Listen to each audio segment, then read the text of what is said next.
Today, we are diving into one of the all-time classics, Journeying to the West, but not just to tell a story. We're here to break down a masterclass in persuasion. This is basically a blueprint for how you can trick a literal god using nothing but a few well-chosen words. We're going to see how a clever lie can do what brute force never could. So, let's get right into it. So here's the big problem. You've got the Monkey King, Sun Wukong, the most powerful warrior around, and he's quit. He's done. He's walked away. But his friends are in some serious trouble, and he is their only hope. The job of getting him back falls to, well, to the bumbling, kind of lazy Zhu Bajie. So how in the world does he convince an unbeatable hero to get back in the game? All right, let's set the scene. Act 1, a pig's desperate mission. The situation is about as bad as it can get. The master has been kidnapped by a demon, the team is falling apart, and their best player is on the sidelines. The only shot they have rests on getting him back.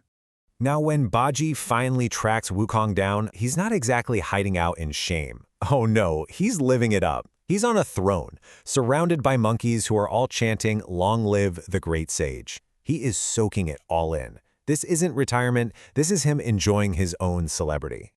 And this is where our unlikely hero, Zhu Bajie, comes in. He sees this whole scene of hero worship and his first thought is, hey, I'm gonna fish in troubled times. And that just tells you everything you need to know about him. He's not gonna make some big dramatic entrance. Nope. He's gonna sneak in, try to blend in with the monkeys, and look for his angle.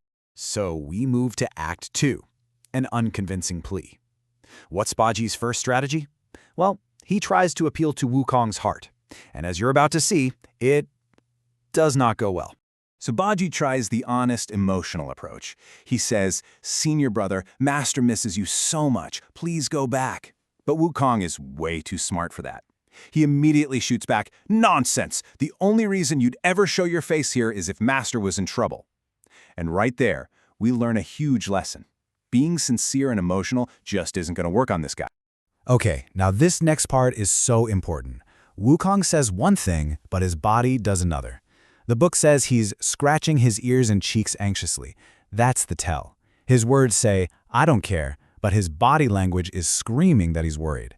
And he's not worried about his master. He's worried about his own reputation. That is the crack in the armor. And this is the moment where everything changes. Bajie realizes that being nice and honest was a total failure. So, it's time for a new plan. It's time to play dirty. Bajie decides to use a tactic he is an absolute master of. It's summed up perfectly by this Chinese idiom, 添油压家醋. It literally means to add oil and vinegar. You know, to add fuel to the fire, to exaggerate a story and make it way more dramatic. He's going to stop appealing to Wukong's sense of duty and start poking at his biggest weakness, that massive ego. And his new plan is just beautiful in its simplicity. It's a 3-step masterpiece. Step 1, find the weakness. For Wukong, that's his pride. Easy enough. Step 2, craft the perfect weapon. In this case, it's a lie, a really juicy personal insult from the enemy. And step 3, the delivery. He's got to sell that lie with the most convincing sad sack performance he can muster. And here it is, the knockout punch. With a perfectly defeated look on his face, Bajie says, "That yellow-robed monster, he doesn't take you seriously at all." And then he really twists the knife, saying the demon wants to peel your skin, beat your tendons, and kill you for frying. Ouch. That's not just a threat, that is the ultimate sign of disrespect. The bait has been laid. And the result? Well, let's just say it's immediate. And it is explosive. Wukong's reaction is just instantaneous. He doesn't think, he doesn't pause, he just explodes, screaming, "Wow, wow, I'm so angry!" In that 1 second, the calm, worshipped god is gone. All that's left is pure, unfiltered rage. Bajie's lie completely bypassed his brain and went straight for his ego. And that right there tells you everything. The news about his master being in danger, yeah, that made him a little anxious. But someone insulting him personally, that flips a switch. It wasn't about loyalty, it was about pride. And for the great sage, a wounded pride is something that has to be avenged. And just like that, it's a done deal. He roars, "How dare this monster thief despise me like this?" Now, notice what he says next. He doesn't say, "We have to save master." No, he says, "Let's go meet that guy who is not afraid of death." The mission just got personal. This is a grudge match now, and Sun Wukong never, ever backs down from a fight. So what can we all learn from this little piece of psychological warfare? This isn't just an old story. It's a timeless breakdown of how to really persuade someone. Let's boil it down. What did Bajie do so brilliantly?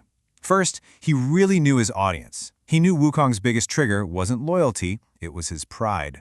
Second, he figured out that an emotional hook, in this case pure anger, is way more powerful than a logical argument. He used Wukong's ego like a giant lever to get him to act. And finally, the masterstroke. He knew the plain truth wasn't enough. Sometimes, you gotta add a little oil and vinegar. Which, leaves us with a pretty tricky question. Let's be real. Bajie lied. He totally manipulated his friend by exploiting his biggest emotional flaw. But he did it to save his master and defeat a real evil. His lie served a greater good. So it makes you wonder, right? Where do we draw the line between persuasion and manipulation? And when, if ever, is it okay to cross?